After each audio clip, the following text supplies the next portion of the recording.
That's because we're chatting. Yep. So, So what's going on? well, I don't know. Bill wanted to talk about. No, you just asked me about this topic, so it wasn't no, that I you wanted to talk volunteered about this it. topic, and I thought it was a good one. Oh, okay. Yeah, very good. Any topic's a good one that you suggest. Sure. But timely. So sellers disclosures. Oh, We've got a client right now where the seller was refusing to give a seller's disclosure statement because they hadn't lived. Who knew? They hadn't lived in the property for 18 months, and of course, you want to take it from there? No, go ahead. No, required? you're doing fine. And if they're You're not doing required, or I mean, if you don't give a seller's disclosure statement, the buyer can walk away from the transaction for no other reason than they didn't get the seller's disclosure statement, even up to the day of closing. Well, I'd back up a little bit because a lot of people are confused. They think, let's suppose that you've got an elderly parent, they've moved out of the house, now as the child, you're in charge of selling the property. And you go to the realtor and you say, hey, look, I've never lived in the property, I don't want to give a seller's disclosure statement, I don't have to, do I? And when you look at the Seller Disclosure Act, which was adopted by the legislature, there are only certain exemptions. And simply because you haven't lived in the property doesn't mean that you're exempt from the seller disclosure requirement. And so, well, we have to go back even farther than that. Go ahead. What is a seller's disclosure Ah, statement? perfect question. do I really have to go back that far? Well, for some of us, you do. Seller's Disclosure Act was adopted in 1993, a state statute adopted in 1993 to address what's known, what historically has been known as caveat emptor, Latin for let the buyer beware. And that's the law in Michigan, is let the buyer beware. Okay. And so in residential, so this applies to 1 to 4 family residential properties only. Does not apply to commercial properties, excuse me. And it does not apply to commercial properties. And Drink some coffee. probably should. That'll help. At any rate, the statute was adopted to apply to residential sales to try and give some measure of protection to purchasers of residential property. But people really don't understand the transactions to which it applies or which are exempt, and they're very limited. For example, if I have an elderly parent and I am appointed as that person's conservator, or it's an estate and I'm appointed as the executor of the estate, in those circumstances, I don't have to give a seller's disclosure statement. But simply because I didn't occupy the property and I'm handling the sale for my parent or whoever it may be, does not exempt me from the seller disclosure. So even though requirements. the parent's still alive and you're just a conservator, you still don't have to give the seller's disclosure? If I'm appointed by a court as a conservator, let me see if I can find the specific section. It transfers by a non-occupant. This is, I'm reading from Michigan Compiled Laws 565.953 subsection 3. And one of the exemptions are transfers by a non-occupant fiduciary in the course of the administration of a decedent's estate, guardianship, conservatorship, or trust. So those are the exemptions. If I am a non-occupant trustee, and obviously I never occupied the property, Right. or I'm not occupying it, I don't have to give it. But simply because I'm handling it for my parent, and I'm not doing so as part of a conservatorship or of a trust, does not exempt me from giving the seller disclosure statement. So if a court's involved, Hello? then you might be safe in saying that Yeah, you don't have to if provide you're doing it. if you're a non-occupant fiduciary in the course of some No. court administrative process, it doesn't have to be court administrative, it could be trust, because a trust is not administered through the courts. Okay. So if I'm a trustee of a trust, I'm a non-occupant, I'm the trustee of my parents' trust or whatever Mm-hmm. the trust may be, I don't have to give the seller's disclosure statement. In this particular case, on our client, they We'll just probably get simply that- wrote we'll on probably the get that top, never online. lived in the, or haven't lived in the property in 18 months. Yeah. Didn't Yeah. date it, didn't sign it. That's Okay. still not, even though they deliver that, that's still not a delivery of the seller's disclosure statement, Yeah, correct? we'll- You're take care absolutely right. Simply giving a seller's disclosure statement that's not filled out, that says never occupied the property, does not satisfy the statute. So could I write across it and then sign it? They didn't sign that one, so if I sign it, is that delivery of the? No, you still have to So answer I- the questions. Each of the questions says, are you aware of a problem with whatever may be, the roof, aware of any flooding, aware of any leaking, things like that. And so you have to, it's yes, no, or don't know. Right. And so if I don't know, I don't know. But the point is that simply because I don't Well, there's occupy, 4 questions. well, simply because I don't occupy the property doesn't mean I don't have knowledge about it. See what I'm saying? Right. And so I may know that my parents had problems with flooding in the basement. So simply by writing across it, never occupied the property, does not satisfy the statute. Right. And what if I, well, first of all, there are four columns. And I always tell people, if it works, it's yes. If it doesn't work, it's no. And if you don't know if it works, so I didn't live in the house, haven't lived in it in 18 months, I don't know if the stove works, it's unknown.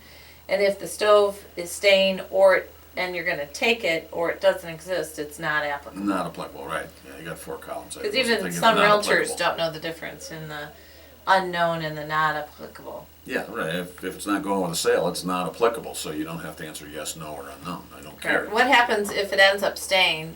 Common thing would be a washer and dryer, but the washer and dryer end up staying, and the seller wrote not applicable on the seller's disclosure Well, statement. Here's the beauty and the bane of the Seller's Disclosure Act is that the Seller's Disclosure Act has no penalty attached to it once the closing occurs. The only penalty is if you lied on it. Right. But if you were truthful on the statement at the time you gave the statement, and the law also says that between the time you gave the statement and the time of closing, if you're aware of any change in what you said in that statement, you're required to give a subsequent disclosure of that change.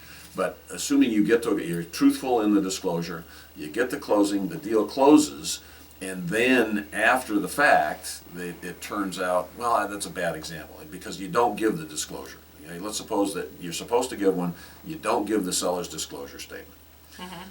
The only penalty is up until the instant of closing, the buyer can back out if you haven't given the disclosure. And then let's say I give the disclosure the day of closing. Then the buyer can stop the closing, and it's 3 days or 72 hours if the seller's disclosure statement is delivered personally to the buyer. Mm-hmm. If it's delivered by registered or certified mail, then the buyer has 5 days in which to back out of the deal. And what if the seller has a backup offer? They didn't deliver a seller's disclosure statement. They really want the backup offer. Can the seller use that as their ploy to take the backup offer? Absolutely not. Absolutely not, because it's the purchaser's option. Now the purchaser has the ability, is going to have 3 days under the statute if the seller's disclosure, ideally the seller's disclosure statement is to be delivered before the purchase agreement gets signed and delivered. Right. Then it becomes a binding agreement. You don't have to worry about the seller's disclosure statement thereafter unless there's a change in the condition of the property. So you've given it. If you fail to give, the seller or the seller's agent fails to give the seller's disclosure statement to the buyer or to the buyer's agent, giving it to the buyer's agent is considered delivery to the buyer. Mm-hmm. If they fail to give it before the purchase agreement is inked, now your 3-day grace period kicks in if the seller's disclosure statement is delivered after the purchase agreement but before the closing. If it's personally delivered, buyer has 3 days to back out. This has nothing to do with the seller's option to get out. The seller can't say, oh, I failed to give the seller's disclosure statement, therefore I can back out Well, of the and deal. at the closing, the person says, well, I'm going to take, you just handed it to me, I'm going to take 3 days. And they go, well, too bad, we've got a backup offer. We're going to No. initiate the No, backup offer. there's no case on that, but my position would be, and I think it's a solid position, is you failed to give the seller's disclosure statement. You're now giving it to me at the closing, even though the closing says that today's the last date for closing. You're the person who put the impediment into the closing by virtue of delivering this just prior or at the closing, so I'm going to take my 3 days. And Okay. I'll bet you I'm going to win that one. Okay, and let's go to the water in the basement one. Okay? I close on a transaction, seller's disclosure statement says there's no water, no evidence of water in the basement. Lo and behold, the pouring rain yesterday, the basement floods. I have someone come in and deal with it. Oh yeah, I've been here. The person that comes says, oh yeah, I've been here several times. What are you going to do about that? That's What are my fraud. recourse? That's fraud. That's intentional fraud. The person filling out the statement, if the person filling out the statement, we assume, knew that there was a flooding issue, And if they fail to disclose it, they lied on the seller's, he or she lied on the seller's disclosure statement, that's outright fraud. You're entitled to sue. If it's a material defect, you're entitled to rescission to get out of the deal and get your money back, or alternatively, money Rescission damages. of the purchase agreement and you're already in the Rescission of house. sale. Rescission of So sale. I can move out of the house and you can make me whole? Well, you gotta go to the court. Right, right, right, Has, but court has to assuming- order rescission, and rescission is an appropriate remedy under our law Hmm. if it is a material defect, if it goes to the heart of the bargain. Now I've got a property that can't be fixed because it's never going to be the same. I can do my basement waterproofing, etc., but if I can persuade a court that, no, this is a material defect, it's now going to be something that's going to have to be disclosed on any future sale. Yes, we waterproofed it, but there was a problem. I want to use it as living space, now I can't because it's too, the fear of it being too wet. Well, fear is not enough. You have to demonstrate through expert testimony, through a contractor, a foundation contractor, whatever, that this property is never going to be what it would have been had the leaking not occurred. Okay. And what if it flooded, the basement flooded after I bought it? It never flooded before. Just Well- coincidentally, it was in a few You're out of months luck. of. Yeah, right, you're out of luck. I mean, if the seller had no knowledge that there was a flooding issue, it hadn't flooded before, now all of a sudden, because of the torrential rains that have happened, that's not the seller's fault, and the seller didn't know about it, so the seller couldn't have disclosed it. Right. Hard to prove a lie, Bill, in a disclosure statement? And the burden of proof is not simply a preponderance of the evidence. In a fraud case, you must show by, quote, clear and convincing evidence, end quote, that it's a material defect, that the seller did not know the defect, and the seller made a misrepresentation as to the existence of that defect. So it'd be Okay. tricky. It's more difficult, and you have to show that had you had an inspection performed by a qualified house or home inspector, that inspector would not have discovered that defect too. So you've got to show all of those things in order to be able to prove fraud. Fraud is difficult. You don't bring a fraud claim lightly. You don't accuse somebody of fraud lightly. You want to make certain you have all of your testimony. And the way it usually happens is somebody moves into a house, the neighbor, they're talking to them, and the neighbor says, oh yeah, the Jones have had a problem with this property for years and years. Didn't they tell you about it? So that's how you find out. And then you find out that they've had a contractor in there. There aren't that many foundation contractors in the area, so you find out that this contractor's been out here repeatedly to try and solve the problem. Same thing with septic fields, drain fields, roof leaks, all of those sorts of things. They usually come to light by virtue of finding out through the neighbors that this was an issue. In the one case, we've got one of the family members who's confirming that everybody knew there was a problem in this particular property. So, but seller's disclosure statement, there are only certain limited exemptions, which is where we started this conversation. It's right in the statute, and most people, including most realtors, don't understand what those exemptions are. And if you're a seller's agent and the person handling the sale says, well, I'm not going to give a seller's disclosure statement because I haven't lived there, that's not sufficient. Simply not occupying it is not an exemption. So you have to familiarize yourself with what those exemptions are. The other interesting thing about the statute is that the law imposed an obligation on real estate licensees in this state to provide the actual form. There's a statutory form, and licensees are required by law, if asked, to provide the form to a prospective seller. And giving it, then when the seller fills it out and gives it to the seller's agent, the seller has fulfilled his or her duties. Now it's up to the listing agent to give it to the buyer's agent or to the buyer. And that's right in the statute. So what else you want to know about disclosure statements? Well, I didn't know if you had some issue other than the ones I've been dealing with. No, these issues keep occurring. The most prevalent one being people thinking that they're exempt, that they don't have to give it. And then the other thing is people not understanding what the penalties are. The penalties are all pre-closing, that if you fail to give it, now you run the risk as a seller that the purchaser can back out. An interesting tactic which is used by some sellers' lawyers, and they advise their sellers is, hey, look, the law in Michigan is caveat emptor. Unless it's a hazardous condition where you have an affirmative duty to disclose it, there are really no duties of disclosure in Michigan. You just refrain from lying about anything. You say, I'm not gonna make any representations. It's up to the buyer to have the buyer's inspections. They can have all the inspections they want. I'm not gonna give a seller's disclosure statement. And you go to closing. And so if they're willing to run the risk that the buyer backs out, the seller doesn't have to give the seller's disclosure statement because there's no other penalty than the right of the buyer to back Is out. it, if I'm an investor and I'm buying residential property for investment purposes, do you have to give me a seller's disclosure statement? Yeah, if it's 1 to 4 family residential, Right, the okay. fact you're buying it, the fact you're buying Regardless it of for investment. the definition of the buyer, Yeah, if the it's buyer. only the definition of the house. Yeah, right. It's what the property is it 1 to 4 family? The fact that I'm buying it for investment is irrelevant. What Now, if it's a single family house and a commercially zoned piece of property? it doesn't matter, it's still used for single family residence. The zoning What if is- the municipality won't let it be used as residential anymore because it's in a commercial zone? Wait a second, it's non-conforming use. The municipality, if the use predated the zoning change or the zoning ordinance, they can't stop the use. It's a What if the house non-conforming use. But what if the house is vacant? At what point does the non-conforming change to the current zoning? No, you have to, no. At what point does abandonment change?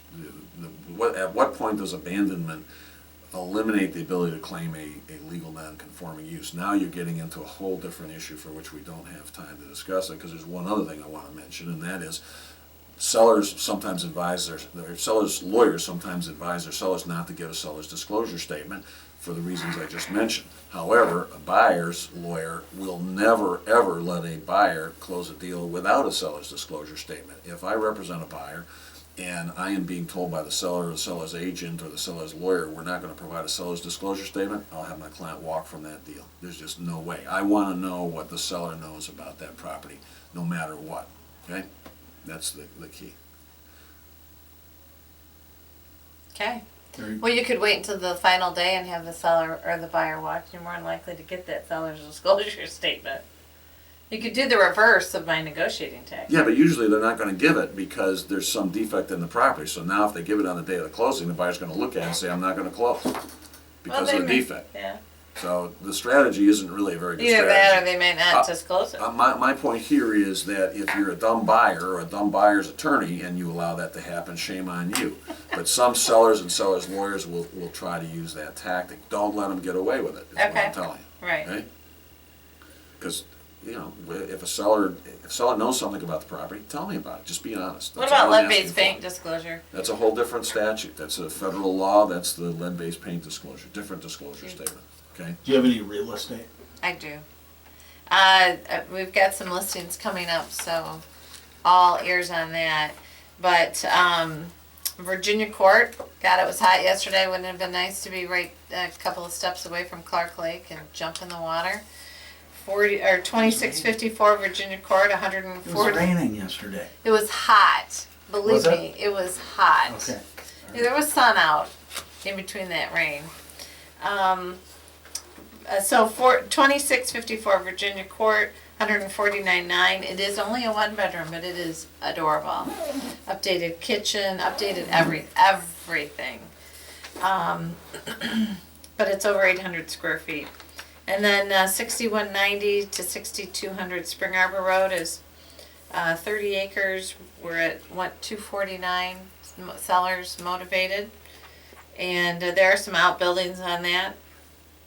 3128 Lori Drive is Western Schools, 124.9, 3 bedrooms, 1.5 baths, almost 1,300 square feet. And 502 Orange Street, a really cute bungalow, 2 bedrooms, 1 bath, over 1,000 square feet. Nice big kitchen on that one, 54.9, and then 3420 Lookout Circles, a great 4-bedroom, 2.5 bath. Beautiful backyard, over 2,000 square feet, that's 169.9. 3417 Shardale, it's 99.9. That's a really nice, well-kept ranch. 2 bedrooms, 1 bath, and that's 1,349 square feet. So that's a big house.